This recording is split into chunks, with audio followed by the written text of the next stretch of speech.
What we are going to talk about today are so lots of stuff. We are going to talk about how to find books for fun at the library. We're going to talk about how to find DVDs, streaming video, a database where you can learn languages. We're going to talk about how to read magazines virtually at the library, and all the cool stuff in I-Create as well. You should hopefully be seeing a research guide that is, I'm going to put a link in the chat if you feel like grabbing that, or you can follow along if you like. This guide is really just sort of a reminder of all the things I'm going to go through today. I'm going to scroll down just a little bit. And here's an explanation of all of the different types of books that we have that you have access to at Bell Library. Over on the left side here, we've got video, so DVDs and streaming video. And on the right, we've got things like miscellaneous things like how to learn languages, the I-Create Lab link, a reminder that we have some awesome art in the library, and finally, a reminder on how to check out magazines at the library. So this is going to be a guide where you can kind of like sit, you can hang out here, and refer back to it later on if you need to. You can also always, when you are on this page or on the library's homepage, you can reach out to us at any time and ask us questions about the library or resources. From our homepage, you can use any, you can use any of these Ask Us icons, and these are going to get you to our frequently asked question page. You can start a chat with us if you'd like. You can call us, text us, email us, or you can filter through these FAQs to see what's relevant for you. And here on the guide, we've got a little Ask Us chat box down here. So if you were like, hey, Emily told me about how to find popular reading books, but I forget, you can click on this. You can type your question in here, and we will do our best to help you. So those are the disclaimers. Now we're going to dig into actually finding these awesome resources. The starting place is the library's homepage, which is tamucc.edu/library. And this is also discoverable through the menu bar that's on every TAMUCC page. Under academics, you'll find library, and that'll bring you here as well. The first thing we're going to talk about is how to use this search box here in the middle of our page. We call it the quick search, how to use it to find books, ebooks, DVDs, streaming video. We're going to go through how to find all of those here. This is a tool that searches through all of our databases at the same time.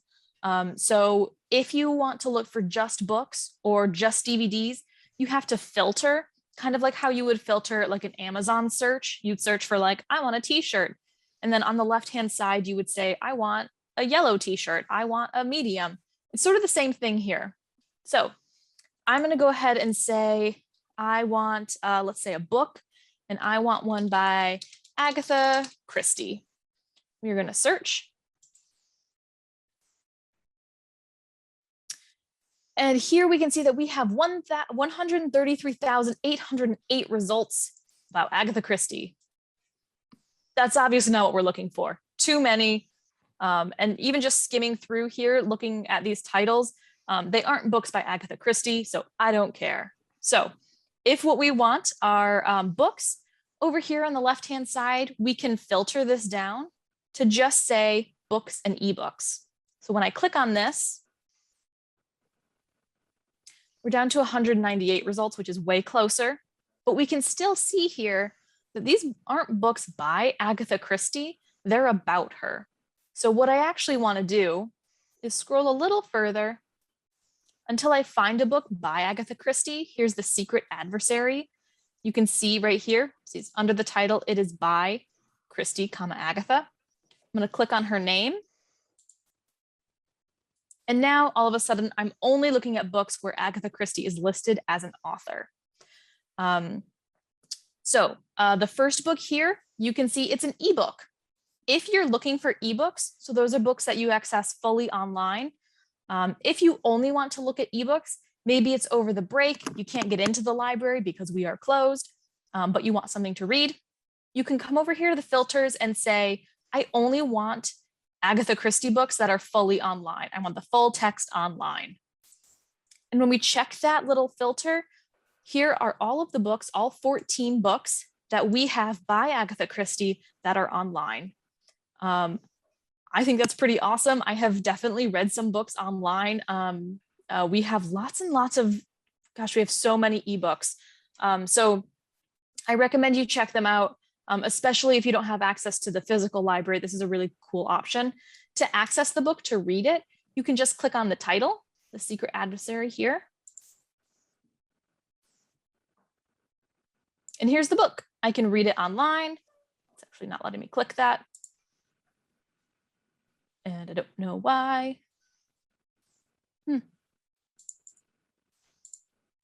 Well, that's a bad example then, isn't it? Let's try another one, I guess. Sometimes things happen and I don't know why. It's fine. Here we go. This is an Agatha Christie. It's a series of Perrault. We can click read online and it's going to let us sort of read as if it were a book. We can scroll on through and you can read the full text there. Any questions about how to access an ebook?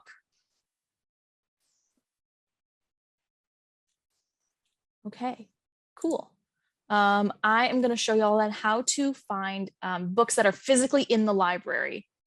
What we're going to do is we are going to uncheck that full text online. I don't want the online texts.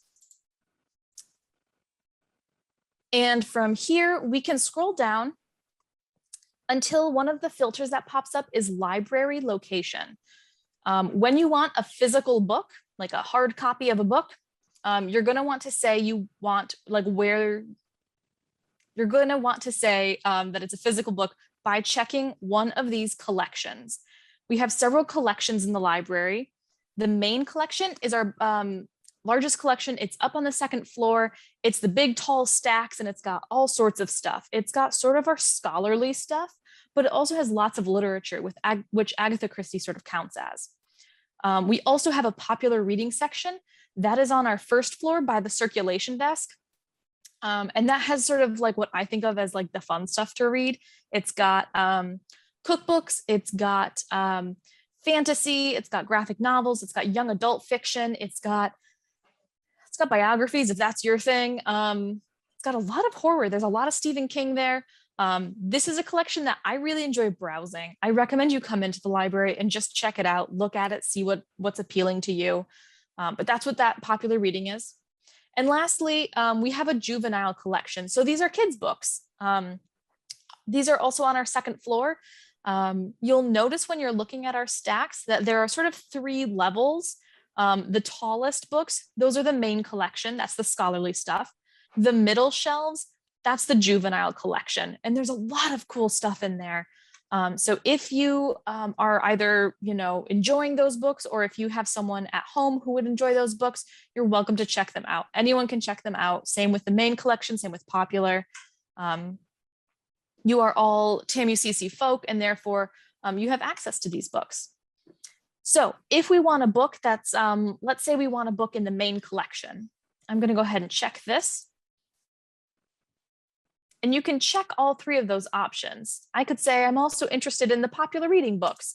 You can check whatever you like. You can check as many things as you want, whatever works for you. So for example, The Mousetrap and Other Plays. If I really, really want to check out this book, I don't have to really, really want it. You can just like be vaguely interested and still check it out. If this is a book you're interested in, the piece of information you need is right here. It's at the end of this section here. This is what I've highlighted. It's called a call number. The call number is how we identify the book and how we know where to put it in order of all the other books. There's a lot to keep track of upstairs. So we assign each book a number, and that's how we sort of like find it and how we help you find it. So you can grab this number, you can come into the library, you can see here it says main second floor. So you know it's in our main collection on the second floor. And you can find the shelves. They've got little guides on the side that say, they've got sort of like a guide for like, this is PR 6000 through PS 6000. I don't know, that's made up, but you can use the sort of guides on the side of the shelves to help you figure out which shelf you need to start looking in. And on the spines of the books, on the sides, it'll have a little sticker that says PR 6005. You'll pull it out and hopefully it's going to say The Mousetrap and other plays on it. Once you've grabbed a book that you're interested in, you can come on back downstairs, go to the circulation desk, and all you need to do is swipe your sand dollar, your Islander ID card, and they will check the book out to you. You are welcome to check out books in the main collection, books in popular reading, juvenile collection. You can check out anything at the library. As staff, faculty, students, we all have access to these really awesome resources. So please do feel free to browse this way. You can search through the collection like I just did, or you can absolutely come into the library and browse and just exist here. Any questions about how to find a book at the library? Oh, Jenna Lee says the clicking on the author is the pro tip. Yeah, it's, you know, we keep it secret. It's just for the folks who come to these workshops. We show that trick. Okay, I'm not seeing any other questions. So I'm going to show y'all how to find DVDs next. We are going to start again at the library homepage, which is tamucc.edu/library. I'm just going to keep saying that. Partially because it switched when we got the new website and I still have to correct that in my own brain. When we scroll down, we're going to start in this quick search box again. And I'm going to say, Harry Potter and hit enter, or you can click search. And this time, instead of clicking book or ebook, the first filter we're going to click, if I scroll down, is the content type. Under more, because DVD doesn't show up here, right? So under more, I'm going to say scroll, scroll, scroll. I want a video recording. So I'm going to check that filter, scroll back up and hit apply. The filters are sometimes a little like hidden like that. So it's worth sort of clicking more to see what your options are. And here we have our options. Actually, I'm glad this popped up this way. The very first option, you can see it says it's a video recording. It's in the general media section. Our general media section, that just means DVDs essentially for us, is up on our second floor in the back corner. So kind of sort of like across the building from where I-Create is. It's by the nice windows that look towards O'Connor. So that's what general media means. This book, or I'm sorry, this DVD, you can see right here, it says not available. It'll say not available for books and DVDs, things that have been checked out. Because this is checked out, it means it is not available for you to check out. It is not on our shelves currently. But if we scroll down just a little bit, our second option here, it says it is available. So you can come on in, you can grab the call number again, which is the PN 1995 number. If you don't feel like coming into the library and like digging through all of our resources, if you're not into browsing, you can, if I click on this title here, you can request this and we'll pull it for you. So to do this, I'm gonna have to sign in right here in the yellow spot. And it's gonna make me do the thing. Oh, it's not. Okay, usually you have to do the Duo authenticating thing right there. I did it earlier. It must have just sort of remembered me. And you'll see now, instead of that yellow bar, it says request. You can click request. One of our students at the circulation desk will run upstairs and grab this DVD for you. And then you'll get an email saying it is ready for you to pick up at the circulation desk. You can come on in, swipe your sand dollar, and we will give you this DVD. This also works for books, anything else that you'd like to check out at the library. You can request it and we'll grab it for you. So that's how to find a DVD. This is also a collection that I really recommend browsing. We had someone who curated a really great collection of DVDs. There's lots of movies, but also lots of TV shows. There are like whole series. It's really a good collection. So I recommend you check it out if you get the chance. It's nice to stock up on things before the holidays. And then the last thing I want to show you is I'm going to go back to our fun stuff guide here. And for anyone who joined later, here's a link to all the fun stuff I'm talking about today, including the I-Create lab, which David's going to talk about. You can see I've got it here under stuff to watch. We just talked about DVDs, but you can also check out many of the streaming video databases that we have access to. We've got a few that focus on theater. These are recordings of theater productions. I just think that's super cool. We also have the BBC Landmark collection, especially if you're into sort of documentaries, nature documentaries. The one I really want to show y'all is called Canopy Streaming Video. I'm going to click on this. If you're off campus, it'll ask you to do the dual authenticate at this point. And then you see this, and it looks vaguely Netflix-like, and that's because it is. It's basically like an academic Netflix. You can see when we scroll a little bit, it works basically the same way. You can browse through, you can click through. It has lots and lots of documentaries. It has some foreign films. It's got some films that are important to the studying film and cinema. David, I think, told me earlier, was it David, the Roman the history civilization of the Roman Empire? Yeah, it was great. Yeah, Really well done. Yeah. Yeah, there's PBS specials, there's History Channel things on here. I am not from Texas, so when I moved down here, I got onto Canopy and I watched a special on the Alamo, and I felt like much more complete for having that knowledge. You can scroll through here. You can up at the top browse through various different collections, and you can also search. I know this one was in here recently. It is still here. Okay, so you can also search for particular videos or movies if you want to see them. It's a really cool resource. I don't think enough people take advantage of it. There's so much great stuff in there. Any questions about Canopy or the other streaming video resources?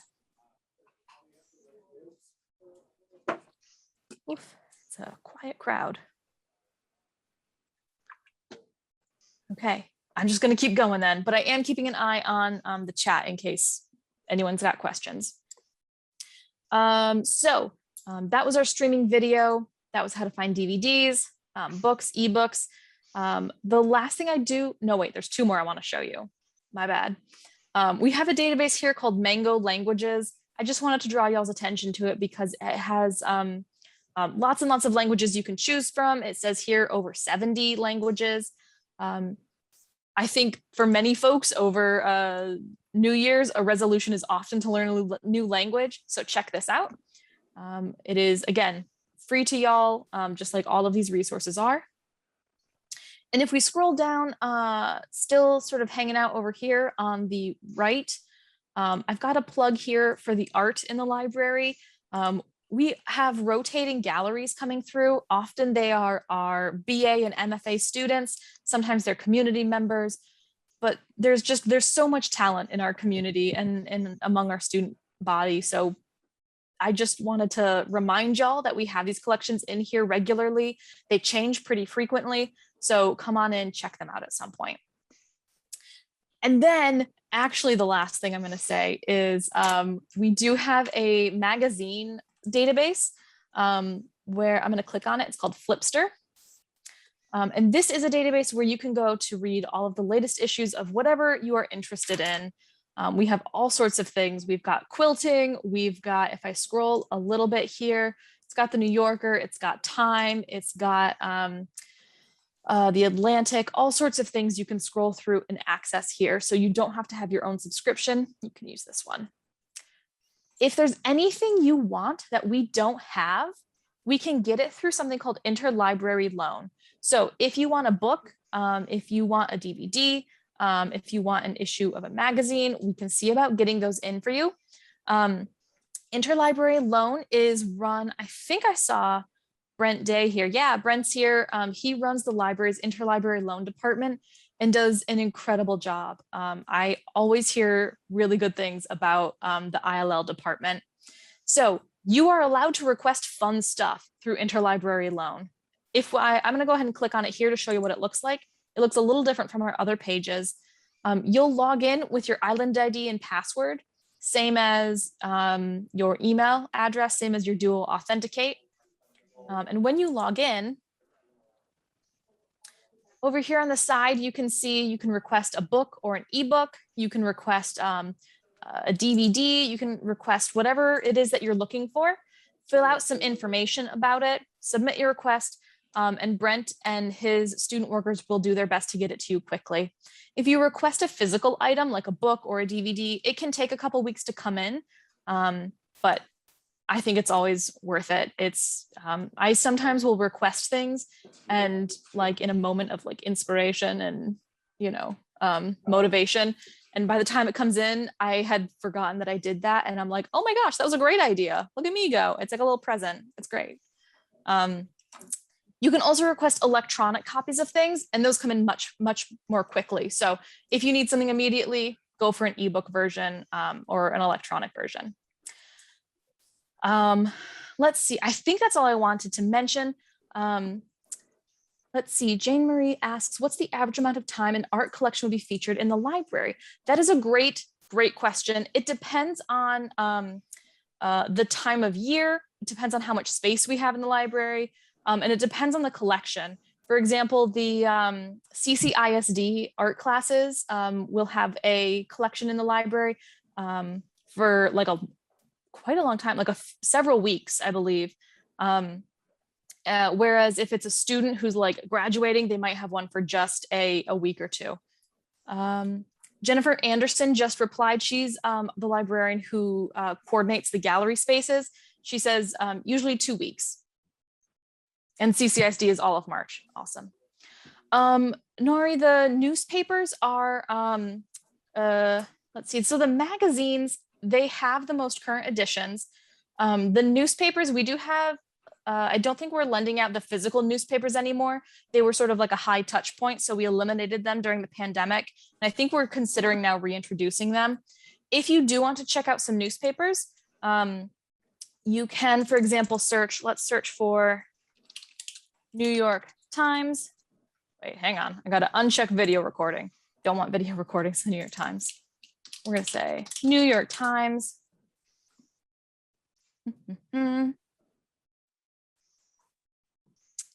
Newspaper article here on the side under content type. So this is instead of book or ebook.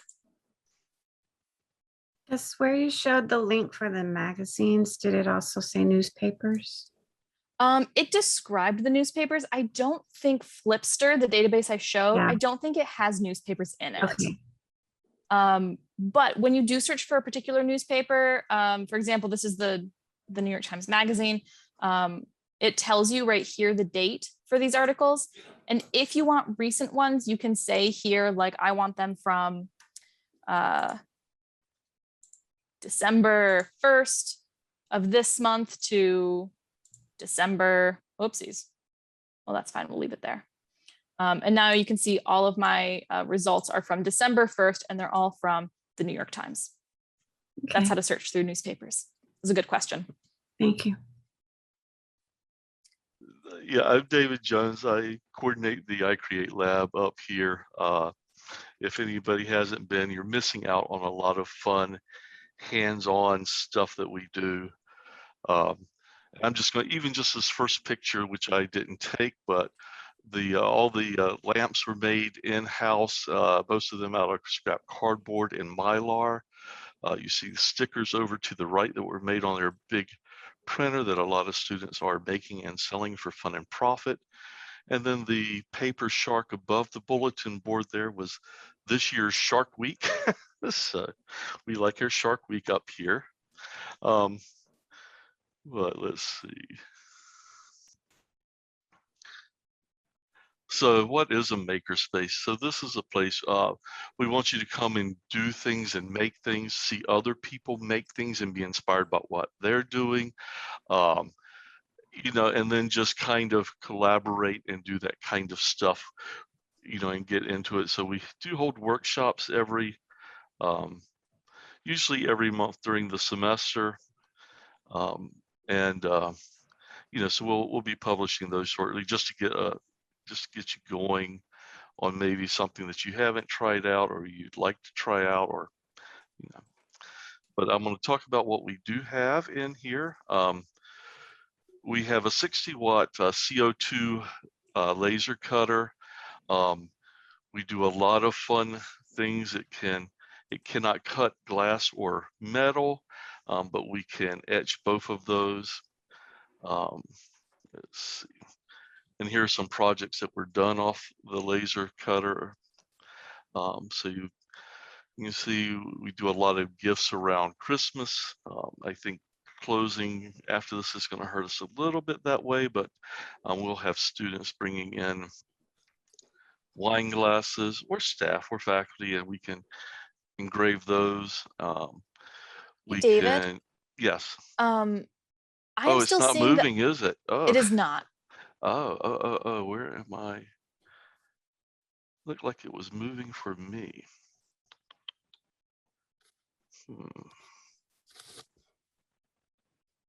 Oh, there we go. There. Are we okay? Oh, yes. Sorry, Way y'all better missed all laser the cutter fun examples. stuff. All right, we got it. Okay, so maybe this is more exciting. So you can see where we had etched the glasses, and we can accommodate a lot of different shapes in there. Things with handles are a little cumbersome because of how it has to rotate through the system. We can do portraits on wood. We engrave a lot of cutting boards. You know, we can personalize like that. And then one of the cardboard lamps that we have, acrylic etches very nicely and cuts very nicely for edge lighting. Some things that I didn't put up here, but we can also etch like a mirror. You can put a name or a pattern in like a mirror, either on the front where it will look frosted, or from the back where it will just show up in black, kind of behind the mirror. Oh, now I went too far. All right, there we go. We do have an embroidery and sewing machine. Today we've actually been in sashes from one of the nursing groups for their graduates, doing some embroidery on there. Here are a couple of items that were all student made. So we actually had a lady come in and make her own Beanie Baby using both the sewing machine and the embroidery machine, as well as some custom patches. The embroidery machine has a lot of built-in fonts and some built-in graphics. We do have a software package called Embrilliance that we can take an image and digitize it for use on the embroidery machine. It takes a little work. It's not too hard, but it's not just like push a button and it spits it out. So there's a little manual effort that goes into that, but the results are really good. These are also popular. We get nursing students embroidering their name. We've embroidered towels for gifts if you put the initials on them. So these are all fun things. And okay, 3D printing and 3D scanning. So we have 3D printers in house that we have made everything from stators for some of the UAV projects. We've made a student who was brilliant, made a prosthetic cart for a dog. You know, plus we make paintable toys and miniatures, you know, so we run the full gamut from the very serious to the very not serious out of here. We do have a couple of different 3D scanners. We have a smaller one that's shown that gets really tiny details. So if you have a part that broke on something, then perhaps you have another piece that you could scan, and then we could take that file and 3D print it. We actually fixed one of our rolling chairs in here doing that. And then we also have a handheld scanner if you wanted to put somebody in a chair and scan their head. We could 3D print a model of that. But okay, and we have a CNC router, which is basically we're cutting and carving wood for that. But we have made molds for plastics and epoxies. We have, yeah. So just in the lower right was a sign for Grace Church. They came and made that. We make some signs. We do a lot of cutouts for some of the fraternities and sororities on here. And we'll probably do a workshop on that in the spring. And the large format printer, probably the workhorse in the lab. It runs a lot. The laser's probably second. But the paper is 50 inches wide. We buy it in rolls of 100 or 150 feet. We do have banner material and sticker material, gloss and matte, as well as some heavyweight paper.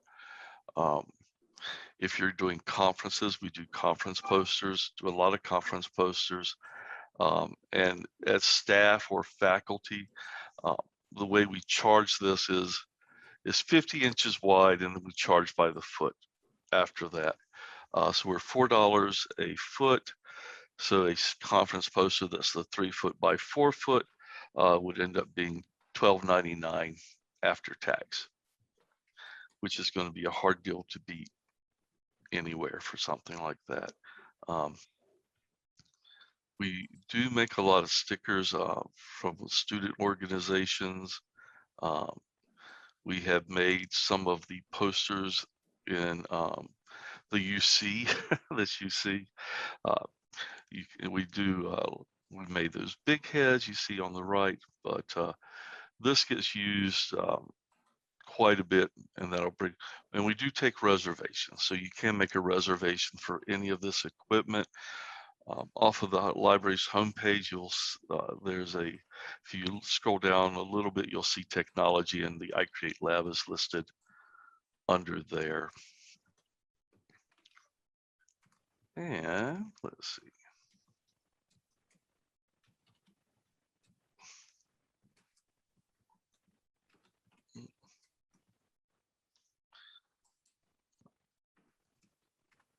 All right, excuse me. Why is it doing that? Oh. All right, sorry. We do have a a Cricut machine. You see one of the gingerbread houses made out of construction paper that was made on there. We made ornaments. It can cut the iron on vinyl for t-shirts. You can make stencils if you're painting. It's been a fun, and it's easy, very easy to use. If you just want to come play on it, I've got some construction paper you can have and try to figure some stuff out. But it really is an easy item to use. We do have a very nice electronic station. One of the least used items here, but does get used.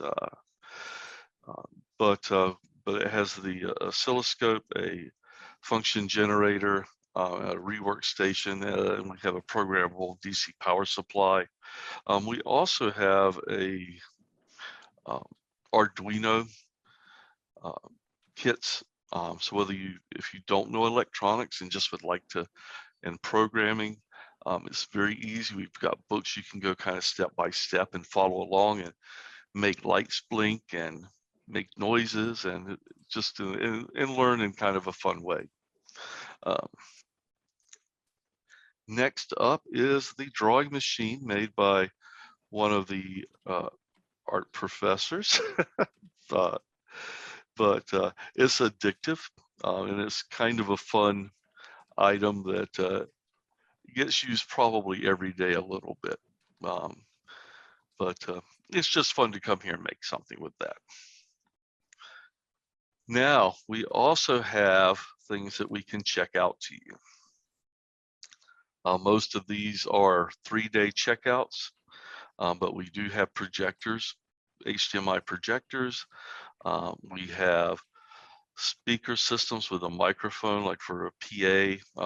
They're not great quality for music, but you certainly could. We do have camcorders. We have one DSLR camera. We have some podcasting equipment, which we have better to coming. So we do have a lot of items in here for your students, or we do have laptops that can be checked out. For graduate students, we check them out by the semester, just so you're aware of that. You can advise them on those. We do have some like lapel mics if you're working on an interview yourself, that can be checked out. So we have a lot of, even have a few like video adapter things if you need, come up short, and a wireless presentation mouse if you need one of those for a weekend or for the week. So we have a few of these fun things that we do have on. And guess that is it. We are, when school is in, when the students are in, we're open 7:30 in the morning till 7 at night, Monday through Friday. When the students are out or during summer, we're 8 to 5. And we're upstairs in the library. Just ask, the people will tell you where we're located, but we're kind of in the back corner, almost diagonally across from the main stairs.